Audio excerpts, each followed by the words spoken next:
인생을 이야기할 때 인생이 뭐냐 이렇게 얘기할 때 문제를 풀어가는 과정이다 그렇게 얘기하는 분들이 있습니다. 그러고 보면 우리의 삶은 문제가 계속해서 우리의 삶에 다가옵니다. 그래서 그 문제를 풀어가는 과정이 인생인 것 같다는 생각을 하죠. 그런데 어떤 문제는 잘 풀어서 우리에게 시간이 지나가도 추억으로 우리의 기억 저장소에 남지만 어떤 문제는 잘못 풀어서 그것이 상처가 되어서 우리에게 아픔으로 남아있는 경우를 많이 바라보게 됩니다. 내 문제는 상처가 많은 사람과 추억이 가득한 사람이 미래를 바라보고 현실을 바라보는 삶이 다르다는 것입니다. 근데 행복을 연구하는 많은 사람들이 얘기를 합니다. 우리가 불행한 일, 어려운 일, 그것이 우리를 불행하게 만들고 어렵게 만드는 것이 아니고 또 행복한 일, 잘된 일이 우리를 행복하게 만드는 것이 아니라 그것을 어떻게 받아들이느냐에 따라서 행복한 일은 더 행복해질 수 있고 불행한 일은 행복한 일이 될 수도 있다고, 또 그것을 잘못 받아들이게 되면 행복한 일이라 할지라도 결국 불행으로 끝나는 것이 바로 인생이다, 그런 이야기를 하게 됩니다. 여러분들은 어떻게 살아오셨습니까? 또 여러분 속에는 추억이 가득합니까? 아니면 상처와 아픔이 가득합니까? 그 부분들을 우리가 다시 한번 돌아보면서 우리에게 다가오는 문제를 잘 풀 수 있는 지혜가 있었으면 좋겠다는 생각을 많이 해봅니다. 그런 면에서 이 느헤미야는 위기와 어려움을 잘 풀었던 사람입니다. 그래서 그 위기를 오히려 백성들로 하여금 성장하고 또 깨닫게 되는 놀라운 계기로 만들었던 사람인 것을 보게 됩니다. 느헤미야 1장 2장은 성벽 재건에 대한 배경을 설명하고 있다면 3장에서 느헤미야는 성벽 재건이 이루어졌다고, 그러니까 49역으로 나누어서 2.4km를 우리가 성문 10개와 망대 4개를 같이 건축해서 성공적으로 잘 지었다는 것이 3장에 나옵니다. 그리고 4장부터 6장까지는 비망록처럼 성벽을 지을 때, 그 성을 지을 때에 어떤 어려움들이 있었는가 하는 것을 기록하고 있습니다. 지난주에 말씀 나눈 것처럼 4장에서는 이 적들, 주변에 있는 이 적들이 산발락과 도비아와 게셈이라는 사람들, 이 사람들을 중심으로 성벽이 재건되지 못하도록 끊임없이 회방하면서 심리적인 전술을 펴게 되죠. 여우가 올라가도 성은 무너진다는 둥, 너희들이 하루아침에 재건하려고 하느냐, 너희들은 원래 포로 출신이 아니냐, 그리고 노예 출신이 아니냐, 자존심을 건들고 마음을 상하게 하는 것으로 백성들로 하여금 성을 쌓지 못하도록 만드는 심리전도 펼치고, 구체적으로 우리가 쳐들어가서 너희들을 다 죽이겠다 하는 협박을 10번 이상이나 이스라엘 백성이 듣도록 만들면서 두려워서 성을 쌓지 못하도록 만들었지만, 이것을 잘 극복해내어서 한 손에는 우리가 일할 수 있는 도구를 가지고 한 손은 무기를 가지고 하면서 경계하면서 성벽을 잘 쌓았다는 얘기를 하고 있고, 오늘 5장에 나오는 문제는 뭐냐면 정말 심각한 문제를 만났습니다. 이거는 외부의 적은 그냥 막으면 되지만은 내부의 적은 막을 수 있는 방법이 없습니다. 이 문제를 풀지 못하면 쉽게 무너집니다. 로마의 멸망사, 1000년 동안 이어오던 그 로마가 망하게 된 이유를 역사학자들이 여러 가지 분석하는데 크게 하면 5가지로 얘기하는 그 중에도 대부분 내부 분열의 문제, 내부의 문제로 인해서 망했다고 그렇게 역사가들은 이야기합니다. 그러니까 내부의 문제는 굉장히 심각한 겁니다. 그러니까 이 느헤미야가 받아들일 때 이 문제를 심각하게 받아들인 거예요. 어떻게 해야 될까? 여러분, 우리도 인생을 살다 보면 내가 감당하지 못하는 일을 만날 때가 있어요. 내가 노력하고 애써도 내 능력으로 도무지 해결되지 못하는 문제 앞에 우리는 위기의식을 느낍니다. 그때 우리에게는 참 우리에게 지혜가 있다면, 이 어려움을 헤쳐나가는 지혜가 있다면 얼마나 좋을까 하는 생각을 많이 하면서 살아갑니다. 그런 분이 계시다면 오늘 느헤미야를 통해서 느헤미야는 이 문제를 어떻게 풀어갔을까, 자기의 위기와 어려움 앞에, 공동체의 위기 앞에 이 문제를 어떻게 풀어갔는지를 잘 살펴보시면서 하나님의 지혜로 살았던 이 느헤미야의 지혜가 바로 오늘 우리가 함께 살펴보고 우리가 함께 나누는 그런 하나님의 지혜가 되기를 주님의 이름으로 축복합니다. 자, 문제가 일어났을 때 느헤미야는 첫 번째로 문제의 본질을 찾았습니다. 6절 7절 앞부분에 이렇게 나옵니다. 내가 백성의 부르짖음과 이런 말을 듣고 크게 노하였으나 깊이 생각하고 라고 말씀하고 있습니다. 여기에 크게 노하였다라는 말은 백성의 부르짖음이 단순한 부르짖음이 아니라 성벽 건축 자체가 불가능할 만큼 심한 분노와 부르짖음이 이 백성들 속에 있었다는 것을 보여주고 있습니다. 느헤미야도 그래서 분노했다는 것을 볼 수 있는데, 여기에 이 느헤미야는 이 분노의 감정에 자신을 맡기지 않았습니다. 우리는 화가 나면 그 화의 감정에 우리 자신을 맡기는데, 느헤미야는 깊이 생각하면서 이 문제를 신중하게 고민했습니다. 현실에 따라가지 않고 감정에 따라가지 않고 이 문제를 깊게 생각했다는 것, 느헤미야가 깊게 생각했다는 것은 주로 기도하는 것에서 볼 수 있죠. 개역 한글 성경에는 중심에 계획했다 이렇게 번역했습니다. 그러니까 단순히 드러난 일을 보는 것이 아니라 드러난 일 이면 속에 있는 이 문제가 어디서부터 시작되었는가, 이 본질이 무엇인가를 생각했다는 겁니다. 표면적 이유는 크게 세 가지였습니다. 첫째는 그 해에 흉년이 들어서 농사가 제대로 되지 않았기 때문에 수확할 것이 없어서 백성들이 먹고 살 방법이 없었습니다. 부족했습니다. 두 번째는 유다가 페르시아의 식민지였기 때문에 왕에게 바치는 세금이 과도했다는 것입니다. 그러니까 이 세금을 내기 위해서 집도 포도원도 여러 가지 자기 밭도 저당 잡혀서 이 세금을 낼 수밖에 없을 정도로 과도한 세금이었다는 것. 그리고 세 번째가 어렵고 힘든 상황에서 부자들과 관리들이 고리대금업을 하면서 백성들의 돈을 착취했던 것입니다. 첫 번째, 두 번째는 어쩔 수 없다고 생각해도 세 번째가 문제라는 것을 발견했습니다. 밭과 포도원과 집도 다 저당 잡혔고 그것도 부족해서 돈을 빌려서 먹을 것을 구해서 살았는데 빌린 돈을 갚지 못해서 이미 이 부동산은 다 넘어갔고 이제는 자식까지 팔아서 저당 잡혀서 먹고 살아야 될 그 상황 속에까지 이르게 된 것입니다. 그러니까 극단적인 상황까지 이르게 된 거죠.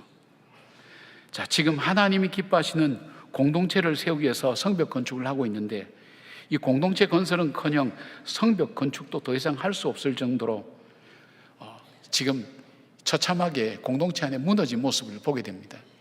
이들의 관행과 습관, 살아온 삶. 느헤미야는 이 예루살렘에 온 지 얼마 되지 않기 때문에 어떤 문제가 이 안에 도사라고 있는지 잘 몰랐어요. 표면적으로 드러난 이 문제의 이면 속에 무엇이 있는가 하는 것을 찾아보게 된 겁니다. 하나님 말씀을 통해서 찾아봤겠죠. 에레미야 34장 보면 유다의 마지막 왕 시드기야는 에레미야가 전한 하나님의 말씀을 따라서 모든 백성들이 자기 동족을 노예로 삼은 것을 하나님께 회개하고 모두 자유롭게 해주도록 그렇게 발표를 했습니다. 그렇게 하도록 했는데 이들이 약속을 지키지 않고 마음이 변화되어서 자유롭게 해준 그 노비를, 그 종들을 다시 잡아다가 자기의 노비로 삼았습니다.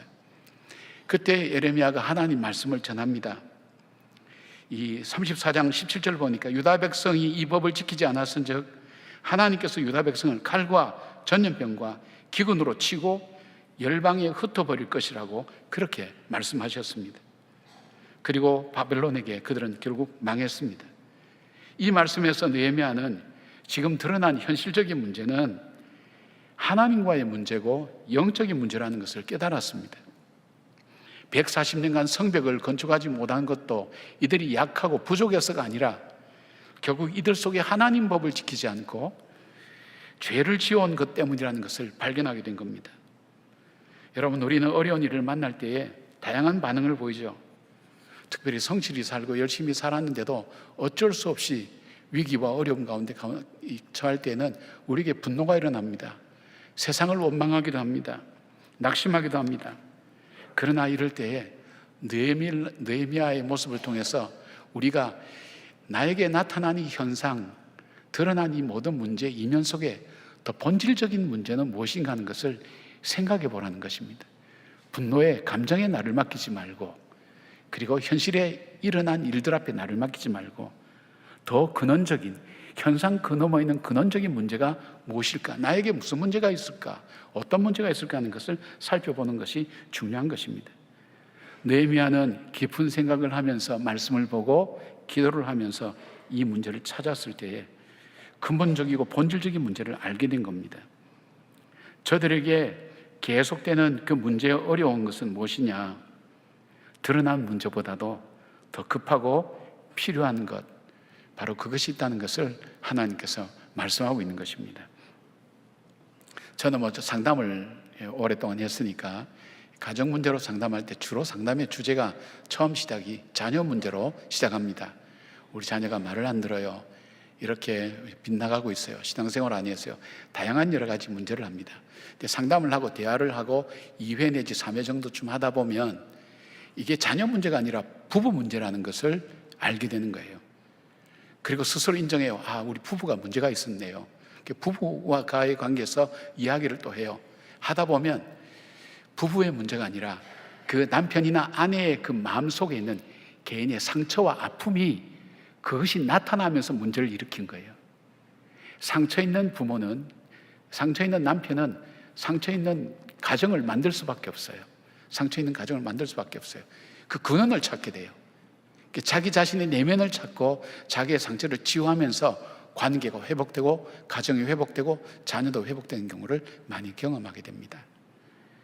사랑하는 여러분, 느헤미야가 발견한 문제는 뭐냐면 유대인들이 하나님의 말씀을 떠났다는 것, 그리고 이 말씀대로 살아야 될 형제 사랑의 정신이 무너지고 오직 현실 속에서 돈과 권력의 유익만을 추구하는 것이 깊이 뿌리 내리고 있는 것을 발견한 것입니다. 진단을 할 때 처방이 가능한 겁니다. 병원에서도 가장 의사 선생님이 힘들어하는 것이 진단하는 것이 참 어렵습니다. 우리 그런 얘기 있지 않습니까? 포드 자동차에 전기가 나가서 고장이 났는데 이 에디슨이 관련된 전기 회사에 연락을 했답니다. 전기기사에 연락했는데 이 사람이 와서 몇 번 두들겨 보더니 얼마를 요구했냐면 1,000불을 요구했습니다. 1,000불이라는 돈은 지금 가치로 말하면 엄청나게 많은 돈입니다. 이 사장이 생각하니까 아무리 생각해도 억울하거든요. 몇 번 와서 보고 뚝뚝 두드려 보고는 돈을 1,000불 달라니까 진짜 속에서 1,000불 나오죠. 그런데 자세한 견적서를 달라 그랬어요. 그랬더니 진단비용 999불, 수리비 1불, 아무 소리 안 하고 그냥 1,000불 그냥 줬답니다. 진단하는 것이 참 중요합니다. 진단하게 된 겁니다. 이 문제의 근본적인 뿌리가 무엇인가 하는 것을 찾게 됐다는 얘기입니다.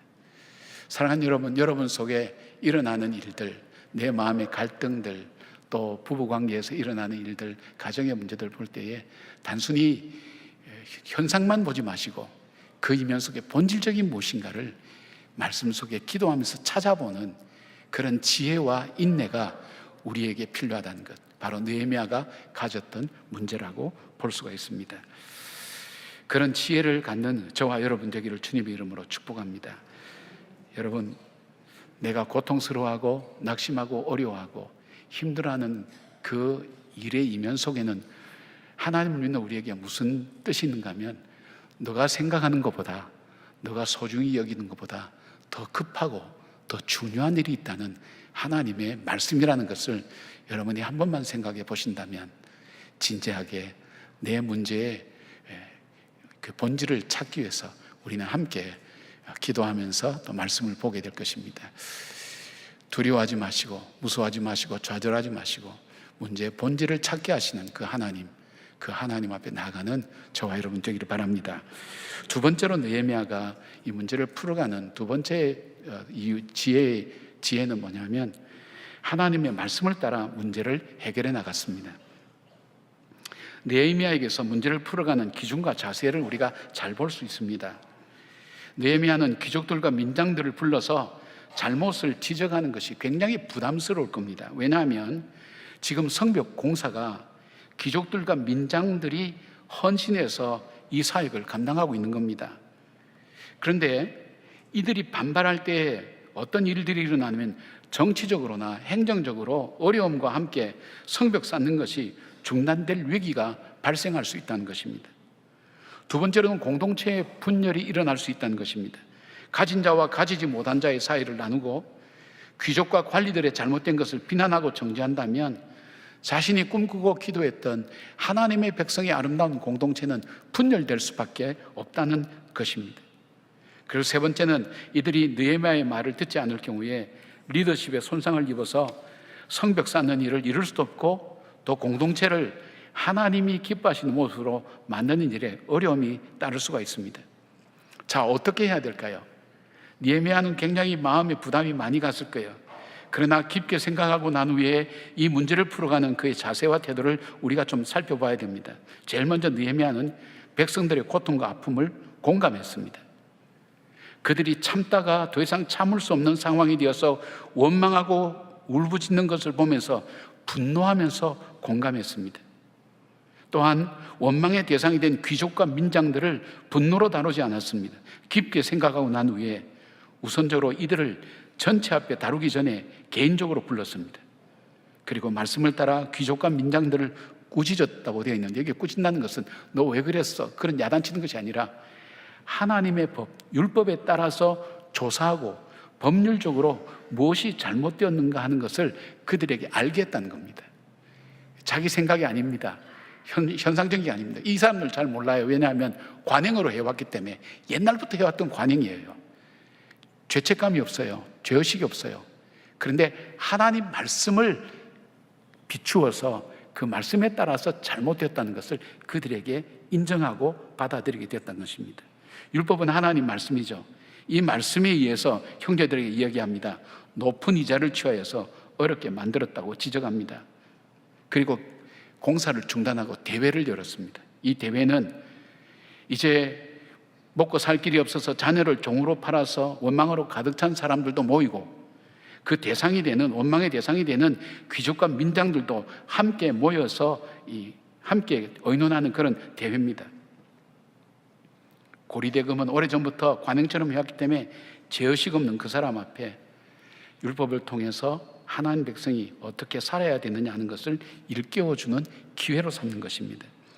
출애굽기 22장 25절 보니까 내가 만일 너와 함께한 내 백성 중에서 가난한 자에게 돈을 구워주면 너는 그에게 채권자같이 하지 말며 이자를 받지 말 것이며, 레위기 25장 39절 보니까 너와 함께 있는 내 형제가 가난하게 되어 내게 몸이 팔리거든 너는 그를 종으로 부리지 말고, 레위기 25장 36절부터 37절까지 보니까 너는 그에게 이자를 받지 말고 내 하나님을 경외하여 내 형제로 너와 함께 생활하게 할 것인즉 너는 그에게 이자를 위하여 돈을 구워주지 말고 이익을 위하여 내 양식을 구워주지 말라.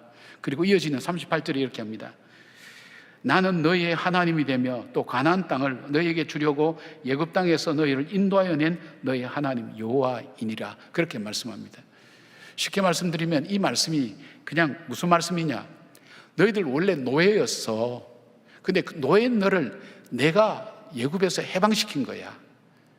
그리고 너희들은 땅이 없는 족속이야. 근데 내가 너를 인도해서 가나안 땅에 땅을 주었어. 모든 것이 내가 준 거야. 바로 그 하나님이 너에게 이렇게 명령한다는 거예요. 이걸 율법이에요. 하나님 말씀이에요. 레위기 25장 47절부터 48절에는 여러분 고엘이라는 제도를 아시지 않습니까? 친족이 종으로 팔릴 때에 자기 일처럼 여기고 대신 물어주고 자유하게 하는 것이 율법에 있죠. 여기 혜택 본 사람이 누굽니까?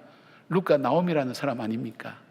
이 보아스에 의해서 이 보아스가 고멜이 되어서, 고엘이 되어서 기업 물을 자가 되어서 자유하게 되고, 거기에서 결혼하면서 예수님의 조상이 되는 메시아가 탄생하는 그런 역사들이 일어나지 않았습니까? 이 고엘이라는 제도가 있었습니다. 그러나 지금 이 귀족과 민장들은 이 말씀과는 아무 상관이 없이 이방인들과 같이 종으로 팔고 사는 일을 일삼고 있는 것입니다. 느헤미야는 이들을 정죄하거나 비난하지 않았습니다. 이 말씀을 다시 일깨워주면서 본문 9절을 이렇게 말씀합니다. 내가 또 이르기를 너희의 소행이 좋지 못하도다. 우리의 대적 이방 사람의 비방을 생각하고 우리 하나님을 경외하는 가운데 행할 것이 아니냐, 그렇게 말합니다.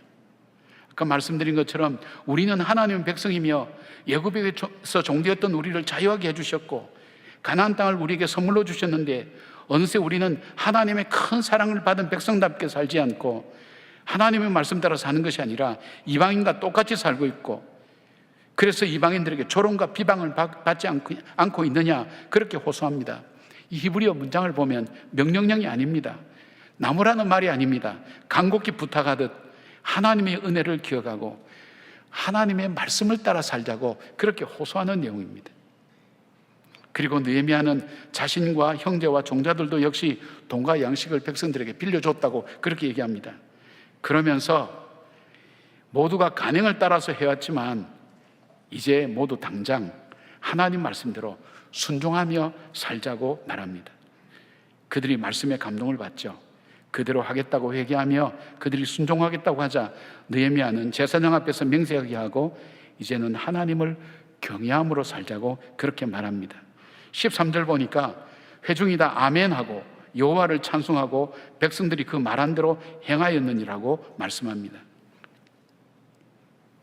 조롱하거나 그 다음에 분노하거나 정죄하거나 그것이 아니라 하나님 말씀대로 그 기준을 세워서 설명할 때에 원망하던 백성이 원망과 분노를 그치고 아멘합니다. 또한 자기의 재산과 이익을 손해보는 일 앞에서도 귀족들과 민장들이 아멘하고 순종하겠다고 결단합니다. 이것이 바로 말씀의 능력입니다. 여러분, 우리의 견해나 지식은요, 감동과 변화를 주지 못합니다. 간섭과 이해관계에 얽혀서 살아가는 사람을 바꾸지 못합니다. 그러나 하나님 말씀은 사람의 마음에 감동을 주고 삶을 변화시키는 것입니다. 느헤미야는 이 위기를 통해서 공동체가 말씀 앞으로 다시 돌아올 수 있는 기회로 삼았다는 것입니다. 그들을 원망하거나 비난하거나 낙담하지 않고 그리고 그들을 정죄하지 않고 그들로 하여금 하나님 말씀으로 돌아오게 만들고 분노하고 좌절하고 원망하던 사람도 하나님 말씀 앞에 돌아와서 그 말씀 앞에서 온전히 설 수 있도록 그런 기회로 삼았다는 것입니다. 사랑하는 여러분, 갈등과 위기에 처했을 때 우리는 쉽게 원망하거나 비난하는 걸 잘하게 됩니다. 또 그것이 안 되면 아무 힘이 없다고 얘기할 때는 낙심하게 됩니다. 그러나 우리가 말씀 앞에 서고 곤란하고 어려운 입장이라 할지라도 하나님 말씀을 따라서 그들을 설득하고 하나씩 가르쳐 나갈 때에 말씀의 능력이 사람을 바꾸고 사람의 생각을 바꾸고 마음을 바꾸고 행동을 바꾸는 역사가 일어나는 것을 믿습니다. 그래서 내 의견 가지고 내 견해 가지고, 저도 설교할 때 여러 가지 많은 견해와 생각을 갖고 있지만 이것을 사용하지 않는 이유가 결국 상담을 해보면서 만나면서 해보는 것이 사람은 사람을 변화시킬 수 없습니다. 하나님 말씀 외에는 변화시킬 수 없습니다. 그 말씀을 가지고 여러분도 그 말씀 앞에 순종하고 그 말씀을 가지고 가족들과 함께 나누면서 문제를 풀어가는 지혜가 있는 여러분 되기를 주님 이름으로 축복합니다. 우리는 먼저 예수 그리스도의 십자가로 말미암아 큰 은혜를 입고 살아간다는 것을 기억하면서 그 우리를 위해서 십자가를 지신 그 주님께서 우리에게 말씀하시는 그 음성을 듣고 순종하는 저와 여러분 되기를 바랍니다. 세 번째로 느헤미야는 하나님의 은혜를 구하며 살았습니다. 그의 지혜는 그거였습니다. 19절 보니까 내 하나님이여 내가 이 백성을 위하여 행한 모든 일을 기억하사 내게 은혜를 베푸시옵소서라고 기도하고 있고, 15절 보면 하나님을 경외함으로, 자기는 그렇게 하지 않았다 그랬는데 이 사람은 하나님을 경외하는 그 믿음이 삶 속에서 나타난 겁니다. 오늘 느헤미야는 이 기도를 통해서 단순히 자기를 하나님 은혜를 베풀어 달라는 그 기도가 아니라 하나님의 은혜를 구하는 사람이 어떻게 살아야 하는 것을 이 내용 속에서 잘 보여주고 있습니다. 우리 저와 여러분은 하나님 은혜를 구하지 않습니까? 우리가 은혜 없이는 살아갈 수 없으니까. 그런데 하나님 은혜를 구하면서 하나님의 은혜를 구하는 사람답게 살지 못하는 삶을 살 때가 참 많습니다. 오늘 느헤미야는 어떻게 살았는가? 느헤미야는 단순히 이 일만 가지고 기도한 것이 아니라 자기의 삶에 지금까지 해왔던 기도 중의 내용이 하나님 내게 은혜를 베풀어 주십시오 하는 그 기도였습니다. 지속적으로 기도하고 그 기도를 하는 사람의 삶의 모습이 어떤 것인가 하는 것을 우리에게 오늘 보여주는 것입니다. 먼저 그는 은혜를 구하는 사람의 첫 번째 모습은 긍휼한 마음으로 사람을 대하고 구제하는 삶을 삽니다. 14절부터 16절까지 보면 그는 유다 총독으로 이곳에 온 이후에 12년 동안 자신이 받아야 할 총독의 녹을 받지 않았고 자기 형제들도 그렇게 했다고 말합니다. 예전의 총독들은 백성들에게 양식과 포도주와 은 40세겔, 이 40세겔은 성인 한 사람의 몸값입니다. 그들에게서 빼앗았고 그들의 종자도 그렇게 백성들을 압제했지만 자신은 하나님을 경외함으로 그렇게 하지 않았다고 고백합니다. 그리고 뒤에 보면 정말 이 백성의 부역이 중하였다 그랬습니다. 무슨 마음입니까? 긍휼한 마음을 갖고 있었습니다. 그리고 그들을 구제하는 마음을 갖고 있었습니다. 자기가 당연히 요구할 총독의 넉을 요구하지 않았다고 그렇게 이야기를 합니다. 고백합니다. 그 이유는 하나님을 경외함으로. 사람들을 볼 때 긍휼의 눈으로 보는 것과 비판의 눈으로 보는 것은 다릅니다. 느헤미야는 긍휼의 눈으로 보고 그들의 아픔도 살피고 그리고 구제하였다고 그렇게 고백합니다. 정말 은혜를 구하는 사람의 첫 번째 삶의 특징은요, 긍휼한 마음과 구제의 삶을 사는 사람입니다. 성경을 보면 굉장히 많이 강조하고 있습니다. 또한 은혜를 구하는 사람의 두 번째 특징은 섬김의 삶을 살아야 되는 것을 보여줍니다. 17절부터 18절까지 매일 유다 사람들과 민장들 150여 명 그리고 이방인들까지도 대접했습니다. 이 하루에 먹는 음식 양이 소 한 마리 잡고 이 양이 굉장히 많습니다. 그럼에도 불구하고 그는 총독의 녹을 받고 하지 않고 자기 사비를 들여서 이들을 대접했습니다. 힘들고 어려운 일을 감당하는 이들을 생각해서 격려하고 섬기는 삶을 살았습니다. 이 모든 것이 바로 하나님께 은혜를 구하는 사람의 삶의 모습입니다.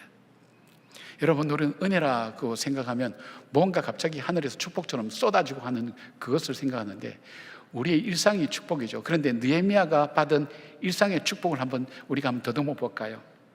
어떻게 140년 동안이나 무너진 성벽을 수많은 사람이 세우려고 했지만 하지 못했던 일들을 단 52일 만에 건축할 수가 있었을까요? 여러분, 최선 다하고 열심히 노력한다고 세상 일이 다 잘 됩니까? 안 그렇습니다, 여러분. 수고한 대로 먹는 것만 해도 얼마나 큰 축복인지 모릅니다. 근데 140년 동안 못했던 일을 52일 만에 하는 것 우연한 일입니까? 느헤미야가 지금 이걸 적고 있는 겁니다. 비망록 형식으로 적으면서 하나님의 은혜였다고 그렇게 고백하고 있는 겁니다. 그 다음에 또 볼까요? 그 다음에 이방의 적들이 집요하게 성벽 건축을 방해하고 공격해 오는데 심리전이라는 게 참 무섭거든요. 근데 그것을 분별해내고 백성들의 마음을 다독거려서 그들에게 흔들리지 않고 성벽을 쌓게 하는 그 일들, 어느새 성벽이 반튼이나 중건되고 끊어졌던 것이 다 이어질 수 있도록 만들 수 있었던 그 이유가 어디 있었을까요? 어떻게 그들의 공격이나 그들의 물리적인 위협을 이겨내면서도 불구하고 성벽을 계속 쌓을 수 있도록 하는 것이 우연히 저절로 된 것입니까? 그렇지 않습니다, 여러분. 10번씩이나 우리가 쳐들어가서 너를 죽일 거다는 그 협박을 흘러듣게 만들어서 백성들의 마음을 두렵게 하면서 꼼짝하지 못하게 만들었지만 느헤미야는 그들을 격려하면서 그들로 하여금 다시 용기 내어서 그 성벽을 쌓게 하는 것, 얼마나 큰 은혜입니까? 그 다음에 또 하나 보십시다. 또 하나 다른 거 있지만, 자, 대회를 열었는데 가진 자가 있고 가지지 못한 자가 있어요. 가지지 못한 자는 지금 자식까지 팔아야 되니까 정말 사람을 죽이고 싶은 극도의 분노가 차 있어요. 이놈의 세상 다 뒤집어져 버려라, 그런 생각을 가지고 있는 사람들 모였어요.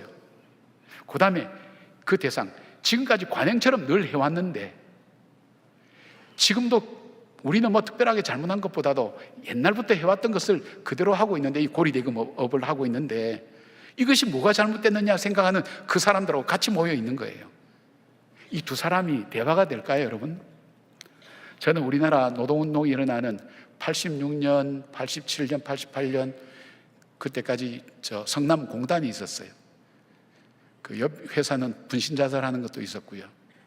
거기서 느낀 것이 이 노동자와 이 사측이 의견이 조합이 안 돼요. 조율이 안 돼요. 화해시킨다는 게 참 어려워요. 법으로 강제적으로 해도 될까 말까 하는 거예요. 그런데 느헤미야가 설득할 때에 억울하고 분노에 찬 사람들은 그 분노를 가라앉히고 하나님 말씀 앞으로 돌아오게 했고, 그리고 자기 가진 기득권 다 포기해야 되는 그 사람들도 기득권을 포기하고 하나님 말씀 앞으로 돌아와서 순종하고, 참 놀라운 것은요, 둘 다 아멘 했다 그랬어요. 아멘 했다. 그렇게 되기를 원한다 그랬어요. 이게 저절로 된 일입니까? 우연히 된 일은 아닐 것입니다.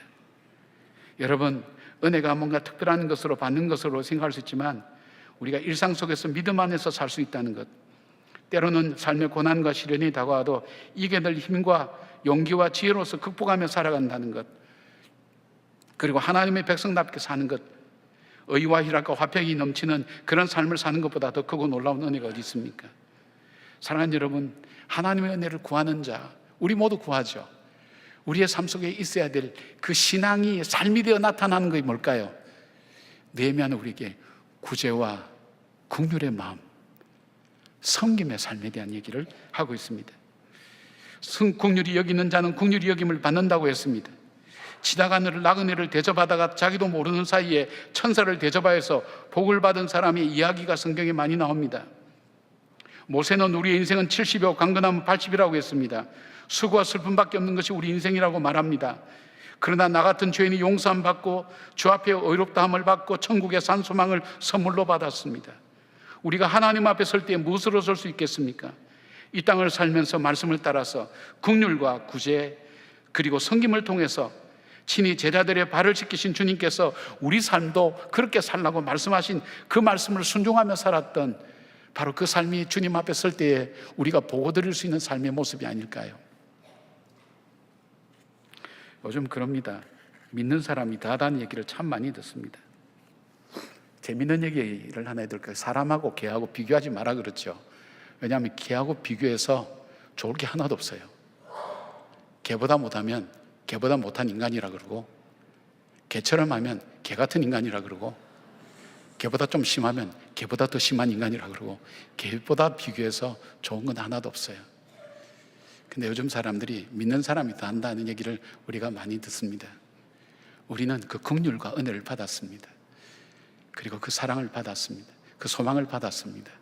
우리가 그 사람답게 사는 삶이 어떤 것일까요? 우리 교회는 이제 여러분들이 교회 창립 기념 주일도 전액 헌금하는 걸 외부로 내보내고요, 가난하고 어려운 사람들 위해서 내보내고요, 성탄절 헌금도 그렇게 내보내죠.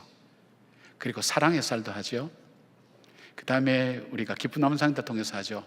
왜 계속 이걸 하는가 하면 여러분은 어려운 사람 많으니까 그 사람을 돕고 구제해야 되는구나, 그런 것 때문에 하는 것 아닙니다. 교회는 사회복지기관이 아닙니다.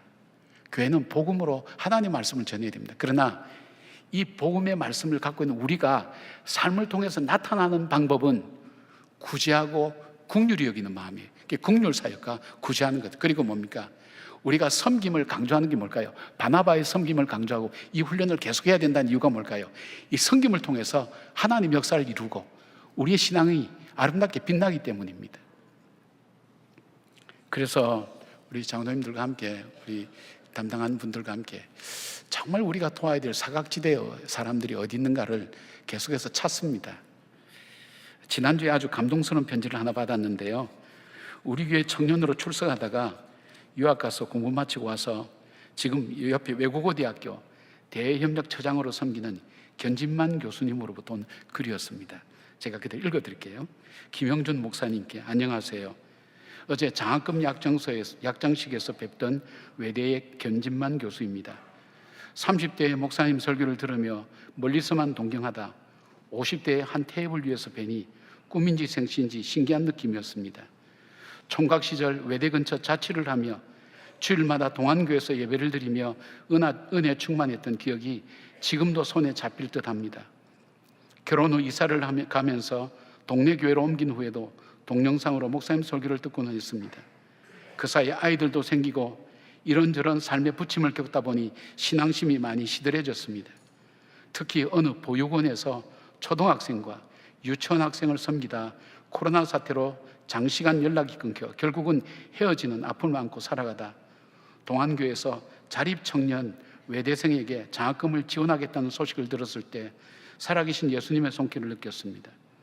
더욱이 찾아보니 서울 캠퍼스에 한 명, 글로벌 캠퍼스에 한 명의 외대생이 있는 것을 알고 숫자까지 정확하게 구체적으로 제 마음의 아픔을 치료해 주시는 주님의 섬세한 터치에 전율이 일듯 했습니다. 목사님, 지금에서야 인간의 뜻과 의지대로 안 된다고 하나님을 원망하는 것이 얼마나 어리석은 일인지 깨닫게 됩니다.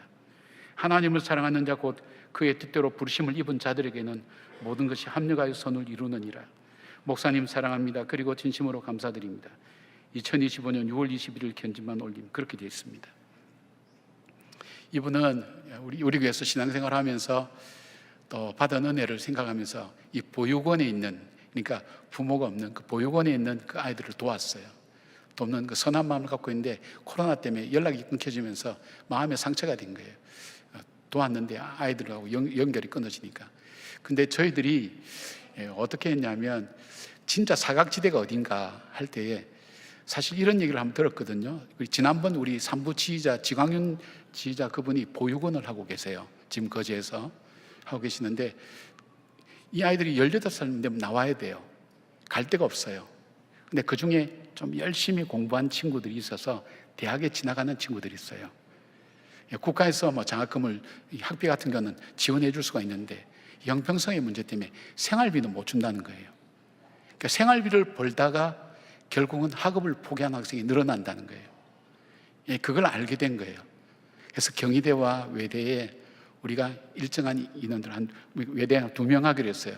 2명 하기로 해서 조인식의 총장님하고 만난 거예요. 거기에 대외협력처장이니까 굉장히 학교에서 책임 있는 자리죠.